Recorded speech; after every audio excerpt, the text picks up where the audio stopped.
na sana ay hindi siya mamukhaan ng lalaking nasa harap niya. It's been 5 years at sigurado siya na magiging awkward ang muli nilang pagkikita kung sakaling mamukhaan man siya nito. At sigurado rin siya na bagsak siya sa interview na kanyang pinuntahan. Miss Sahara Recamara? Narinig niya ang tinig ng lalaking sekretarya ng CEO. Napalunok ang babae at halos kinailangan pa niya ng tulong ng kaliwang kamay para maitaas niya ang kanang kamay. Ako, sagot niya. Ngumiti ang sekretarya sa kanya at binuksan ang pinto ng opisina ng CEO. Ikaw na miss, pasok ka na at naghihintay na si boss. Pakiramdam ni Sahara ay lalabas na ang puso niya sa kanyang dibdib dahil sa lakas ng tibok niyon. Nakayukong naglakad siya patungo sa gitna ng opisina, sa harap ng malaking office table ng Chief Executive Officer. Hindi niya man itaas ang paningin, sa gilid ng kanyang mga mata. Nakikita niya ang malaking bulto ng tao na nakaupo sa swivel chair na nasa likod ng mesa. Kabadong pinaglaruan niya ang kanyang mga daliri sa kamay, habang nakayuko pa rin nang marinig niya ang pagtighim ng kasama niya sa loob ng kwartong iyon. Introduce yourself, please. Wika ng pamilyar na boses. Pamilyar na pamilyar sa kanyang pandinig, utak at sa buo niyang sistema ang tinig nito. Malalim ang tinig, nakakatakot, ngunit nagbibigay sarap sa kaloob-looban ni Sahara. Lalaking-lalaki ang dating ng lalaki para sa kanya. Muli siyang napalunok. Kung binibilang lang niya kung nakailan na siya ng lunok sa araw na iyon, ay baka kulangin ang mga daliri niya sa isang kamay. Ilang sandali niya pang pinaglaruan ng mga daliri bago siya humugot ng malalim na hininga. Itinaas niya ang kanyang ulo at tiningnan ito. My name is Sahara Recamara, sir. Saad ng babae sa nauutal na tono. Ngayong nakita niya ulit ito ng malapitan matapos ang 5 taon. Napagtanto niyang may nagbago rito. Wala na ang mahabang balbas nito na dati ay mapagkakamalang pulubi dahil doon. May mga stubbles pa rin ito sa pisngi at panga na mas nakapagpadagdag dito ng apil. Sahara. Namutawi sa mga labi nito ang kanyang pangalan. At hindi niya napigilan ang sarili na bahagyang pangaligkigan dahil sa klase ng pagkakabanggit nito sa pangalan niya. Tiningnan ng CEO ang resume na nasa table nito. Tumagal iyon ng ilang segundo bago muling ibinalik ang tingin sa kanya. Please don't let him remember me. Piping dalangin ni Sahara. Gusto niyang makapasok sa kumpanyang ito para sa anak niya. Anak nila. Ngunit sadya yatang hindi nakikisama sa kanya ang tadhana, sapagkat mas tinitigan siya ng lalaki mula baba hanggang sa mukha. Kapag kuwan ay ipinatong nito ang mga siko sa glass cover ng mesa nito at pinagsiklop iyon. So, your name is Sahara, I thought it's Liza. Ngising wika ng lalaki. Ngunit kitang-kita sa mukha nito ang galit. Hindi ko po alam ang sinasabi niyo, sir. Pagsisinungaling ni Sahara at itinaas ang noo para ipakitang hindi nga siya nagsisinungaling. Halos mapaatras siya nang tumayo ito mula sa pagkakaupo sa swivel chair nito. Mabuti na lang at nakurot niya ang sarili para huwag gawin iyon. If she did that, mahahalata nito na kabado siya at nagsisinungaling. He walks towards her at hindi siya nagbaba ng tingin. Pinanood niya ang paglapit nito sa kanya. Tumigil ang lalaki sa kanyang harapan. And just like before, halos manliit siya sa harap nito. He was literally towering her. Masyado itong matangkad at malaking tao. She has no idea kung paano niya ito nakaya ng gabing iyon. You don't know me. Is that you are trying to imply, Miss Recamara? Mahinahon itong tanong ngunit may bahid ng pagkayamot. Well, simula ni Sahara at naghanap na naman ng kasinungalingan. Kilala po kita kasi nababanggit ka po ng mga kaklase ko. Po? Am I too old for you to put po in your words, Miss Rakamara? Binasa ni Sahara ang kanyang labi bago ito muling sinagot. You are the CEO of the International Airlines, sir, and you are older than me, so as a respect, I am using that word. Yes. 33 taong gulang lang ako, Miss Sahara. Singhal nito sa babae. Nagulat naman si Sahara at hindi niya alam kung siya ba ang sinisinghalan dahil tumingin ito sa ibang direksyon. Pero dahil sila lang naman dalawa ang naroroon, malamang siya nga ang sinisinghalan nito. Still older than me po, mahinahon na sagot niya. Naikuyom ng lalaki ang kamao at tumingin muli sa babae. And you said that you don't know me? Ulit nito. Makulit din pala to. Bulong ni Sahara at seryosong tumingin sa lalaki. Yes, sir. Sagot niya. Playing safe, huh? Tumango-tango pa ang lalaki na para bang alam na nito ang ginagawa ni Sahara. At mas lalo naman itong nagbibigay ng takot at kaba sa dalaga. Hindi po ako nakikipaglaro. 5 years ago, in the auction, at the hotel. Putol ng lalaki sa dalaga. Napahawak na lang si Sahara sa laylayan ng kanyang suot-suot na pencil skirt. Hindi ko po alam ang sinasabi niyo. Bakit ba nito kailangan ipaalala? Bulong pa ni Sahara. Mukhang kailangan kong ipaalala sa'yo. Malalim na boses na wika ng CEO at walang pagdadalawang isip na hinawakan sa bewang ang babae at inilapit sa kanyang matigas na katawan.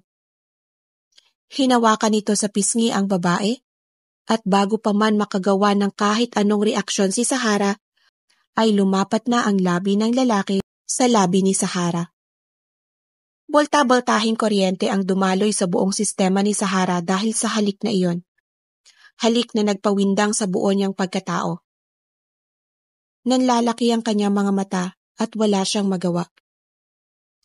Gumalaw ang labi ng lalaki at hinalikan siya ng mapusok. Subukang makakuha ng tugon mula sa kanya. Sinubukang makakuha ng tugon mula sa kanya. Pero dahil natulala siya sa ginawa nito, hindi makagalaw ang babae sa kinatatayuan nito. Mas naging marubdob ang halik ng lalaki sa kanya.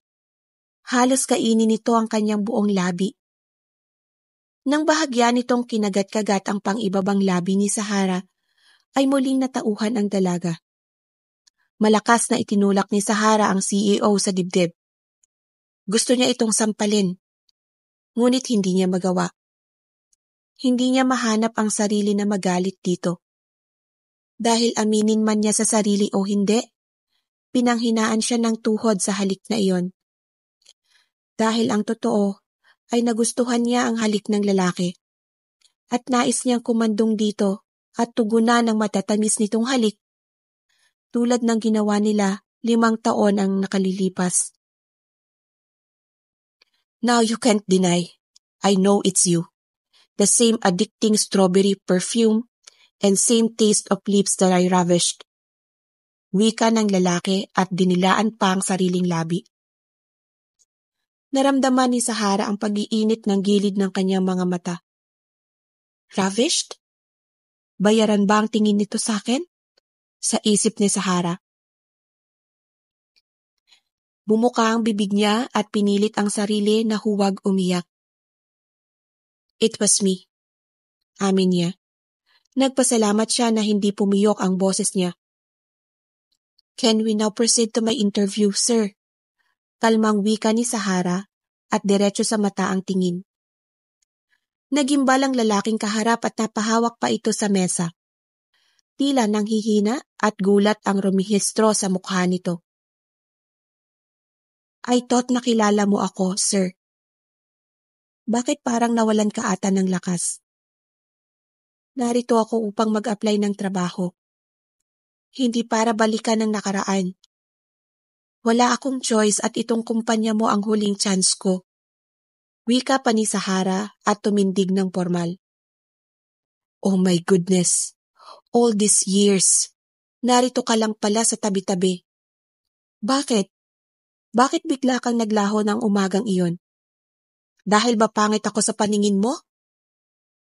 Bulong ng CEO. Hindi, diyan kayo nagkakamali. Umalis ako dahil natakot ako. Akala ko ordinaryong tao lamang ang napagbigyan ko ng aking pagkababae. Pero nang nagising ako, ay nakita ko ang identity card mo. Hindi ka lang pala basta lalaki. Ikaw si Fidel, ang may-ari ng pinakasikat na international airlines ng buong mundo. Ngunit bakit? Bakit hindi mo ako hinintay na magising? Para saan pa ho? Nakuha mo na ako. Hindi ko na yun maibabalik o mababawi. Parehas tayong lasing sa oras na yun. At para sabihin ko sa inyo, hindi ako bayarang babae tulad ng iniisip ninyo kanina. Malinis akong babae. Kaya nga ikaw ang nakauna sa akin, hindi ba? Don't tell me hindi mo yan naalala. My goodness, Sahara, I remember. Naalala ko lahat dahil kahit kailan hindi ako nakalimot. Alam mo bang galit na galit ako nang makitang wala ka na sa tabi ko sa umagang yon? I thought you were afraid of me dahil sa itsura ko. Biglang tumulo ang luha ng dalaga sa narinig. Hindi niya maintindihan, ngunit nakadama siya ng awa at kitang-kita niya ang pangungulila sa mata ng lalaki. Sir Fidel, pass is pass po. Narito ako upang magsimula muli. Kailangan ko ang trabahong ito. Kaya please po, let's proceed sa interview ko. Goodness, Sahara! Tigilan mo na ang kakapo at opo mo sa akin. Hindi ako ganun katanda. How old are you na ba, ha? Galit na wika ni Fidel at tiningnan muli ang resume ng dalaga.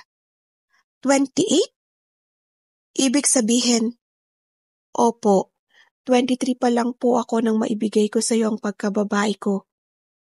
Anyway, past is past. Ayaw ko na po itong pag-usapan pa. Biglang nag-apoy ang mata ng lalaki at agad hinawakan ng mahigpit ang kamay ni Sahara. How can you say that, ha? Bakit ang bilis mong sabihin na past is past ang meron tayo? Samantalang ako ay parang mababaliw sa kakaisip sa'yo mula noon hanggang ngayon. Ha? Mabuti nga hindi ako nabaliw eh. 5 taon, Sahara, 5 taon kitang hinanap at pinaasa na babalik ka.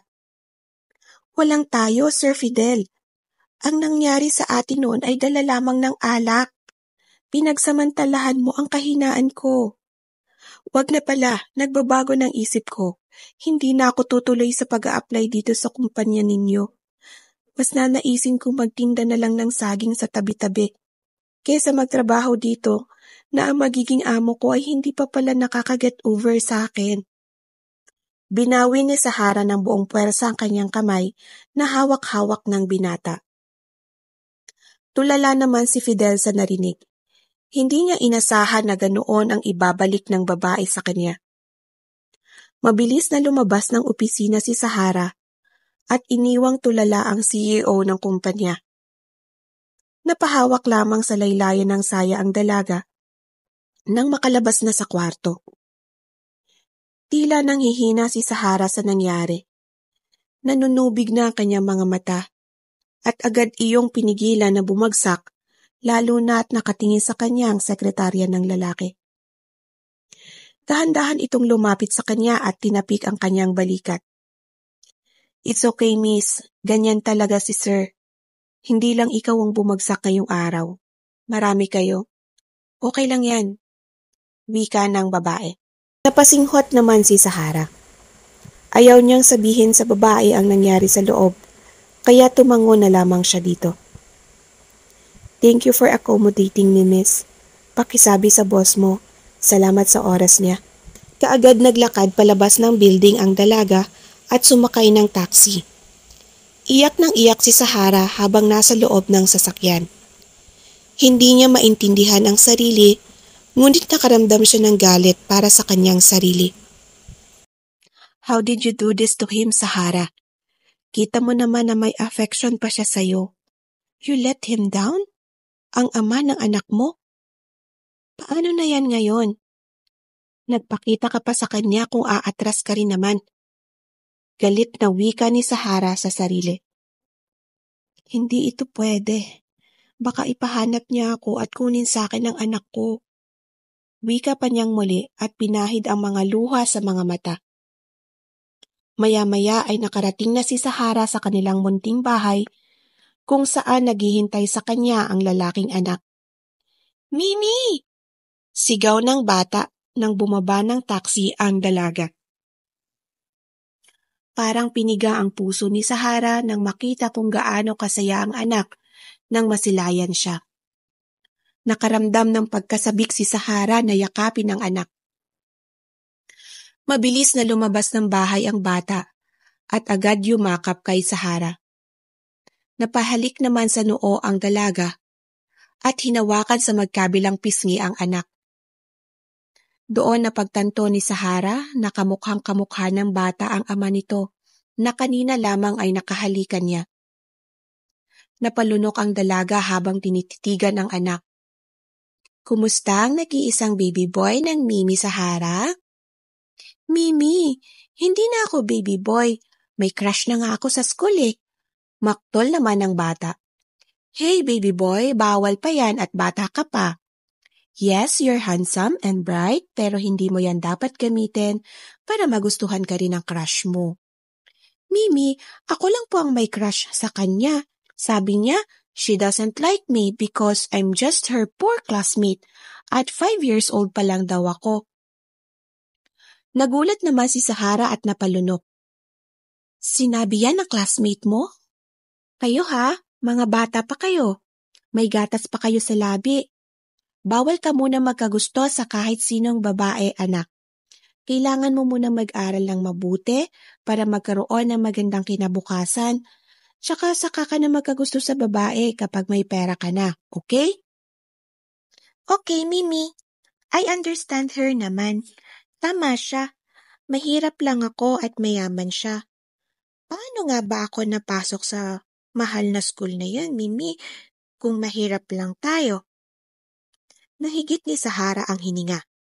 Masyadong matanong ang kanyang anak at alam niya kung kanino ito nagmana.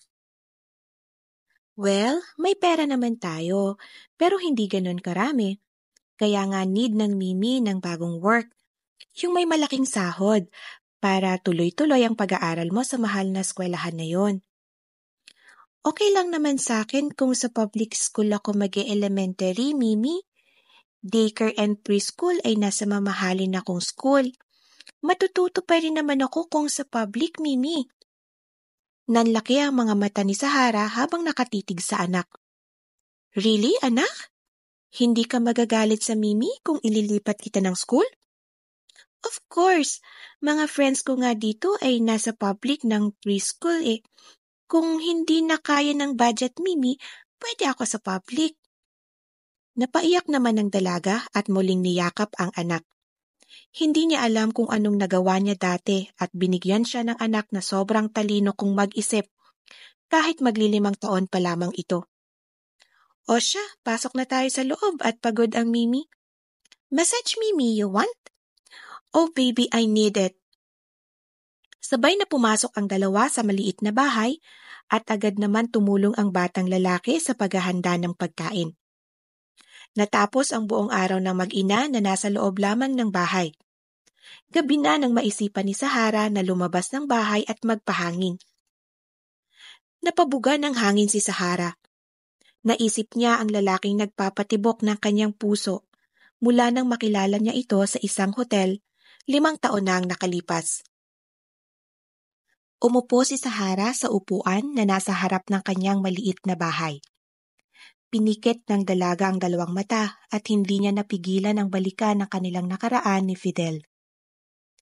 Nasa loob ng hotel si Sahara habang naghihintay na matapos ang kanyang kaibigan sa paglalaro ng kasino. Naglalakad-lakad ang dalaga hanggang sa makapasok siya sa isang kwarto na may iilang tao na naroon. Nagtaka si Sahara kung bakit puro matatanda ang kanyang nakita at may bitbit pa itong cards. Maya-maya ay napagtanto ni Sahara na nasa isang auction pala siya at nag-aagawan ang mga mayayaman sa isang kwintas. Napailing na lang ang dalaga habang umupo sa isang sulok. Mayayaman nga naman. Anong meron sa jewelry na yan at umabot pa sila ng ilang milyon? Dapat i-donate na lang nila ang kanilang pera sa mahihirap upang makadanas naman kahit kaunting kasaganahan. Bulong ni Sahara at hindi napansin ang pagtabi ng isang lalaki na may kalo sa ulo. Hindi namin kasalanan kung mayaman kami at mahirap sila. Nagtatrabaho kami ng marangal upang dumami pa ang pera. Hindi tulad ng mga mahirap na masyadong batugan at kaunting pera lang meron ay nagpapakasaya pa. Tumaas ang kilay ni Sahara at tiningnan ng mariin ang lalaki.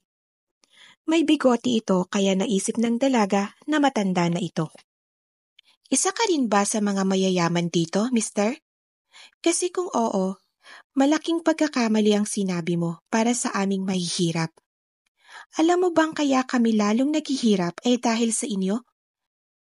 Kasi kahit anong trabaho at taas ng degree meron kami, kung kayong mayayaman ay mga user, wala rin. User? Anong ibig mong sabihin, Binibini?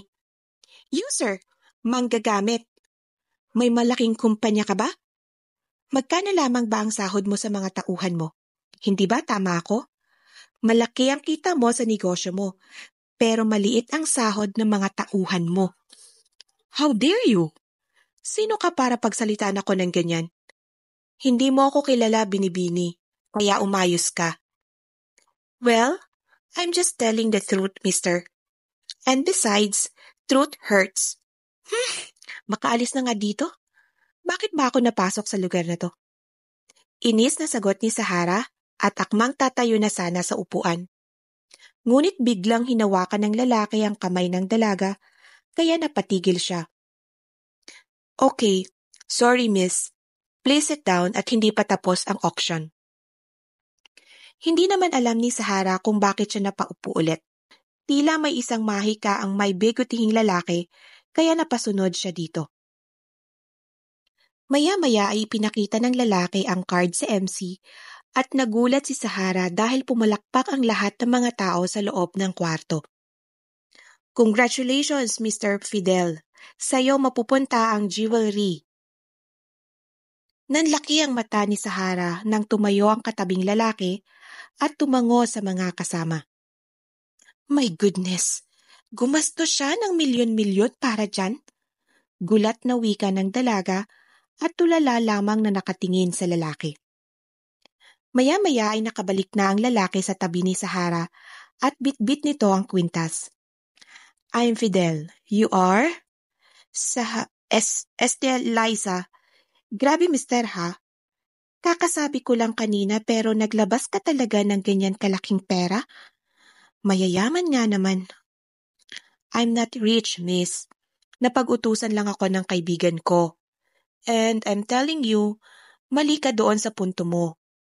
Hindi nila kasalanan kung mahirap ang ilan at sila lalong yumaman. Anyway, ayoko makipag-away sa'yo, Liza. So, can I treat you? May bar daw dito sa hotel. We can have a drink. May treat. Oh well, ayoko ring makipag-away. Sorry sa mga nasabi ko. Pero may mga kasama ako sa casino. Baka uuwi na kami kaya thank you na lang. Well, puntahan natin and ask them kung uuwi na ba kayo. Look, magaan ang loob ko sa'yo at ikaw lang ang nakakausap ko dito. Let's have some tequila, kung okay lang? Walang nagawa ang dalaga kundi ang pumayag. Dahil ang totoo ay magaan rin ang loob niya sa lalaking may bigote, kahit para sa kanya ay pangit itong tingnan dahil masyado nang mahaba. Ganun pa man ay hindi ito naging hadlang upang hindi sumama sa lalaki. Maya-maya ay napag-alaman nilang dalawa na nawiwili pa sa paglalaro ang mga kaibigan ni Sahara, kaya walang rason na hindi siya sumama sa lalaki. Maya-maya pa ay nasa harap na ni Sahara ang mga inuming pangbabae. Don't drink too much. Magtira ka ng lakas pa uwi. I don't have any car para ihatid ka, kaya sasama ka pa rin pa uwi sa mga kaibigan mo. Wika ni Fidel. Of course, hindi naman ako kalad-karing babae. Sumama lang naman ako sa iyo dahil tingin ko mabait ka naman. Irap ni Sahara. Tumango naman ang lalaki at nakipag-inuman na. Maya-maya pa ay nawili si Sahara sa inumin, pati na si Fidel. Hanggang sa hindi na nila namalayan na pareha silang nalulong sa inumin at sabay pa silang natamaan. Patawa-tawa pa si Sahara at ganun din ang binata. Hanggang sa hindi sinasadya na matumba si Sahara. At sakto namang kay Fidel siya naglanding. Titig na titig ang dalawa sa isa't isa hanggang sa naramdaman na lamang nila na nagtagpo na pala ang kanilang mga labi. Noong una ay banayad lamang ang kanilang paghahalikan. Ngunit nang kumapit na si Sahara sa lieg ni Fidel, ay doon na naging mapusok ang kanilang halikan. Sa kwarto tayo, bulong ng binata. I don't have any room here, sagot naman ni Sahara. Well, meron ako. Napangiti na lamang si Sahara at tumango sa binata. Hindi alam ng dalaga kung paano nila narating ang kwarto. Dahil nasa loob pa lamang sila ng elevator, ay naglalaplapan na ang kanilang mga labi. Napaigtad na lamang si Sahara nang makaramdam ng malambot na kama sa kanyang likod at unti-unting hinubad ng lalaki ang kanilang mga saplot. Masyadong mainit ang pakiramdam ni Sahara. Ngunit nagulat siya nang pumatong sa kanya ang binata. I hope hindi ka magsisisi, Liza. Wala nang atrasan. Bulong ni Fidel. Hindi naman nakasagot si Sahara.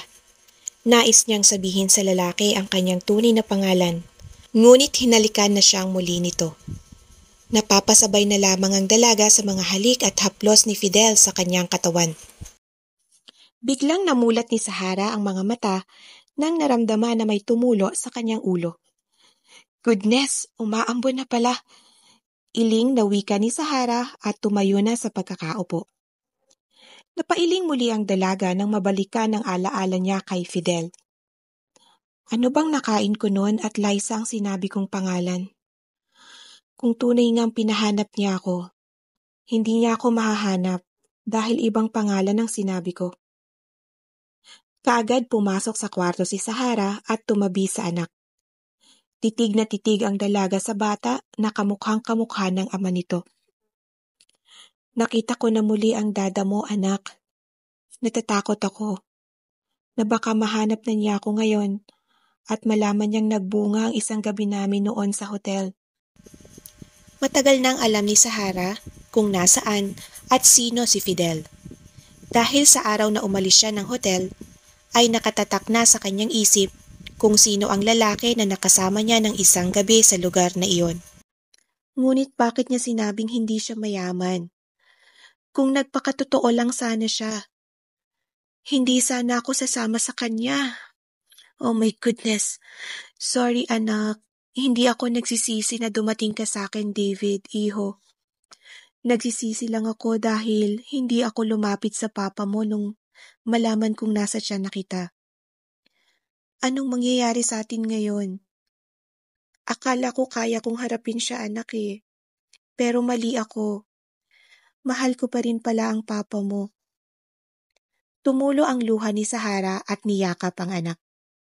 Nakadama ng takot ang dalaga sa oras na iyon. Kitang-kita niya ang galit sa mga mata ng gwapong si Fidel. Pinikit na lamang ni Sahara ang mga mata at nagdasal na sana ay kalimutan na siyang muli ni Fidel. Ngunit ang hindi alam ni Sahara ay naghanda na pala ang binata upang bisitahin siya kinabukasan. I won't let you fly again, Sahara. Lalo na ngayon na nakita na kita. Kay tagal kitang hinanap, kaya pala hindi kita mahanap-hanap dahil Sahara pala ang pangalan mo. May galit ka talaga sa aming mayayaman at nagawa mo akong lukohin. Liza, Wika ng binata at inubos na ang mamahaling wine sa baso. Kinabukasan ay napabalikwa si Sahara nang makitang wala na sa kanyang tabi ang kanyang anak. Mabilis na nag-toothbrush at nagsuklay ng buhok ang dalaga at agad lumabas ng kwarto. Kaagad nitong hinanap ang anak at nakahinga siya ng maluwag nang sumagot ito sa kanyang tawag. Nasa labas ako, Mi. Kaagad lumabas si Sahara ng bahay. Paskil ang malaking ngiti sa labi at tuluyan nang nakita ang anak. Ngunit biglang nawala ang ngiti sa labi ng dalaga nang makitang may ibang tao kasama ang anak. Fidel? Tila hangin na lumabas sa bibig ni Sahara. Rise and shine, hon. I'm back. Tila nawala ng balanse si Sahara, kaya napahawak siya sa kahoy na nasa tabi niya. Anong ginagawa mo dito? David, anak, pasok ka muna sa loob. Mimi, Dada is back. Diba sabi mo sa akin nasa ibang bansa si Dada? Mami, he's back. Masayang wika ng batang lalaki at yumakap pa sa ama nito.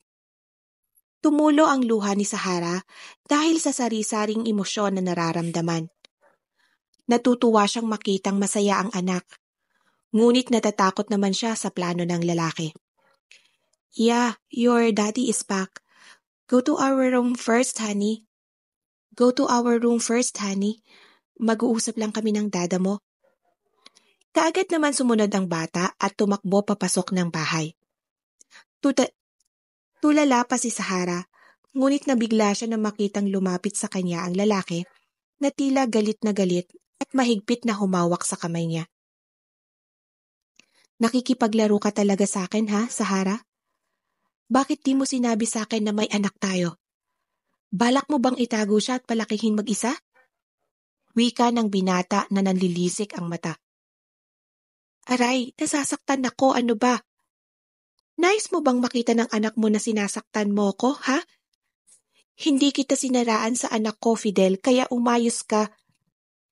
Kumalma naman ang binata at huminga ng malalim. Bakit, Sahara? Una, niloko mo ko sa pangalan mo. Ngayon, di mo man lang sinabi sa akin na may anak pala tayo? Wala ka bang balak sabihin sa akin ang totoo? Tumigil ka.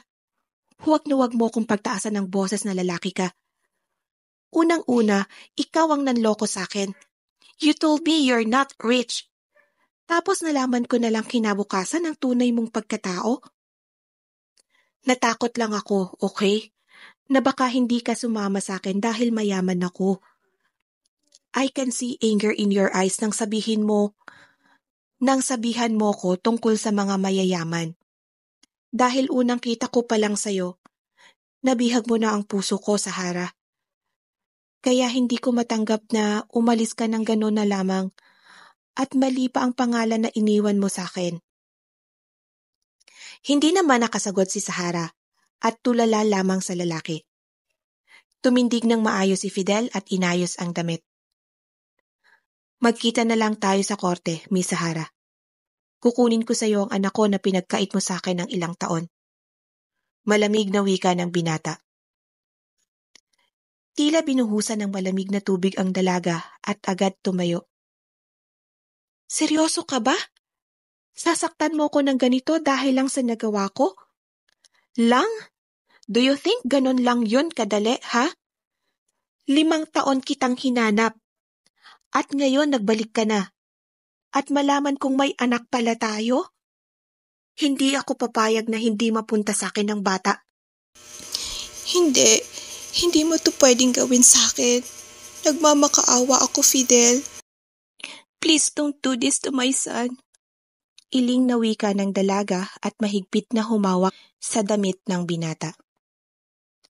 Nung ginawa mo to sa akin, naawa ka ba? Pinagkaitan mo ko ng anak ko, Sahara. It's payback time. No, please. Pag-usapan natin to, Fidel. Hindi ko kaya. Mababaliw ako kapag ginawa mo to sa akin. Mahal na mahal ko ang anak natin. Natatakot lang ako na baka hindi mo ako panagutan kapag pinaalam ko sa'yo ang totoo. Ganyan naman kayong mayayaman, di ba?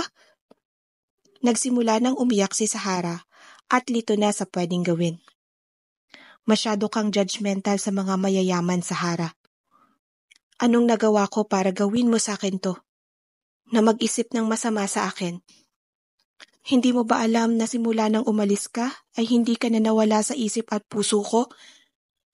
Simula nang dumating ka sa akin, binago mo ko.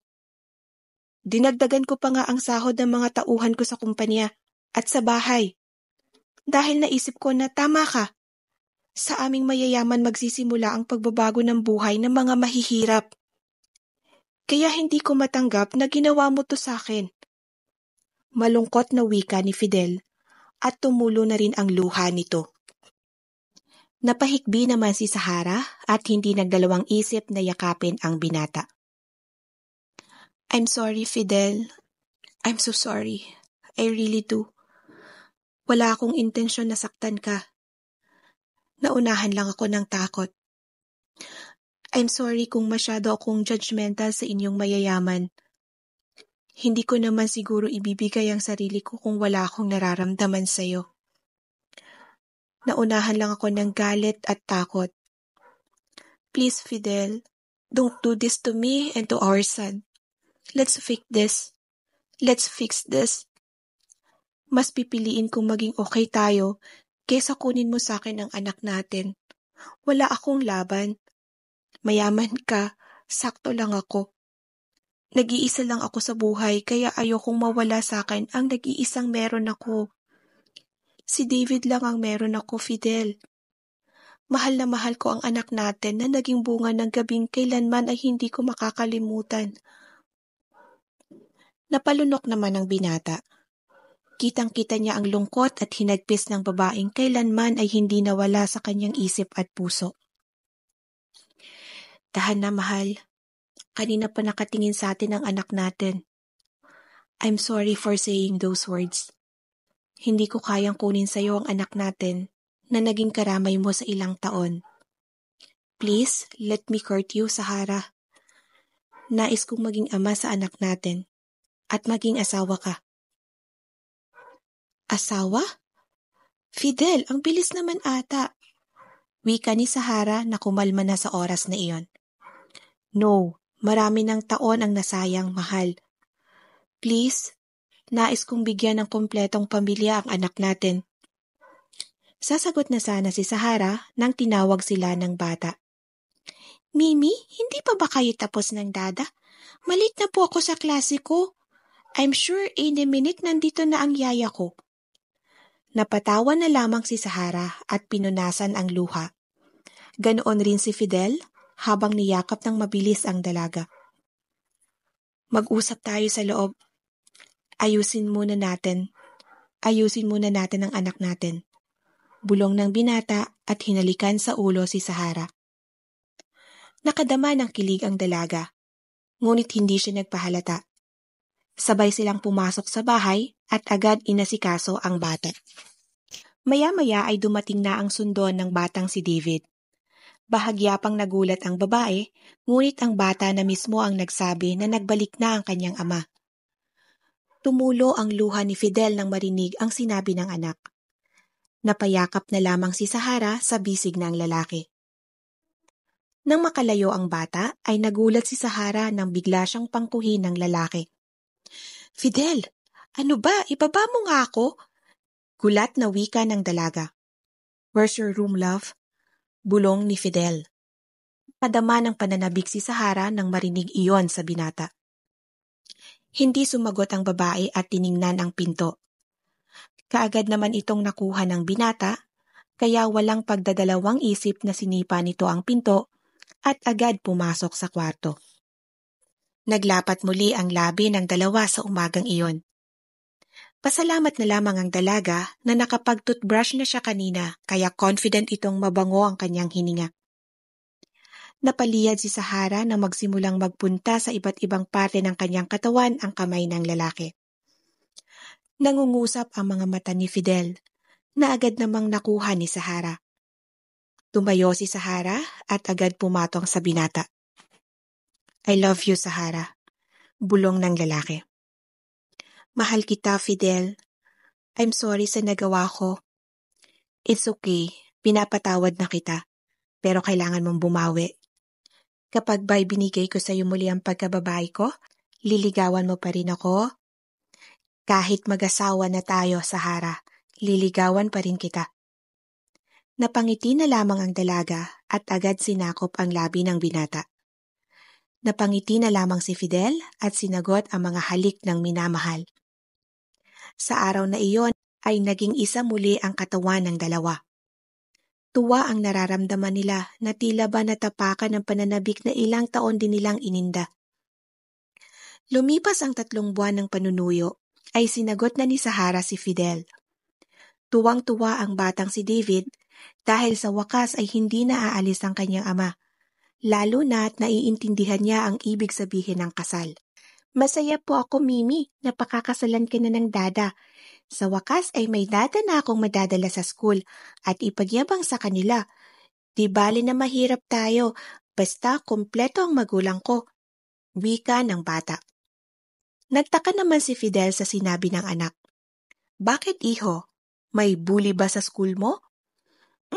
Not so. He's my friend naman, pero same kami ng crush. Kaso mayaman siya at mahirap lang ako. Oh, who says? Sinong may sabi sa'yo na mahirap ka? Ikaw ang nag-iisang tagapagmana ng International Airlines, anak, kaya hindi ka mahirap, okay? Kaagad naman pumagitna si Sahara sa dalawang lalaki. Tama na yan at masyado pang bata ang anak natin, love. It's okay. Nais ko lang malaman niya na hindi lang siya basta bata, mahal. Napangiti na lamang si Sahara at niyakap ang dalawang lalaki sa kanyang buhay. Lumipas pa ang 3 buwan ay tuluyan nang ikinasal si Sahara kay Fidel na tanging pinaglalaanan niya ng kanyang pagmamahal. Mas lalo pang natuwa ang mag-asawa nang malaman nilang 6 na buwan na palang buntis si Sahara sa kanilang pangalawang anak. Grabe, love, ang catcher mo. Isang beses lang may nangyari sa atin sa gabing yon, nagbunga kaagad ng gwapong batang lalaki. Ngayon naman ay nagbunga muli ang ating pag-iibigan. Oh, love, anong nagawa ko at ganito ako kaswerte sa'yo? Wika ni Fidel at hinalikan ng asawa. Bumabawi lang, mahal ko. Ilang taon rin kitang pinagkaitan. Hindi ko naman alam na mahal mo pala ako. Dapat sinabi mo man lang sa akin ng gabing yon na type mo ko. Napatawa na lamang si Fidel at niyakap ang asawa. Mahal na mahal kita. Tandaan mo yan. Ang gabing pinagsaluhan natin ay habang buhay nang nakatatak dito sa puso ko. Lalo pa at nagbunga ito ng napakagwapong bata. Mahal rin kita, Fidel. Panalangin ko na sana isang babae naman ang ibigay sa atin para kumpleto na. Mapababae o lalaki, mahal, ay walang problema. Malapit nang mag-9 na buwan ang tiyan ni Sahara nang magdesisyon silang alamin ang gender ng bata. Tuwang-tuwa ang mag-asawa, lalo na ang batang si David, dahil sa wakas ay magkakaroon na siya ng kapatid na babae. Labis-labis ang pasasalamat ng mag-asawa sa biyaya na ibinigay sa kanila ng Diyos. Lalo pa at nailabas si Sahara ng maayos ang kanilang anak. Wala nang mahihiling pa ang mag-asawa dahil nasa kanila na ang lahat. At dito po nagtatapos ang isa na namang magandang kwento ng pag-ibig. This is Rian. Thank you for listening.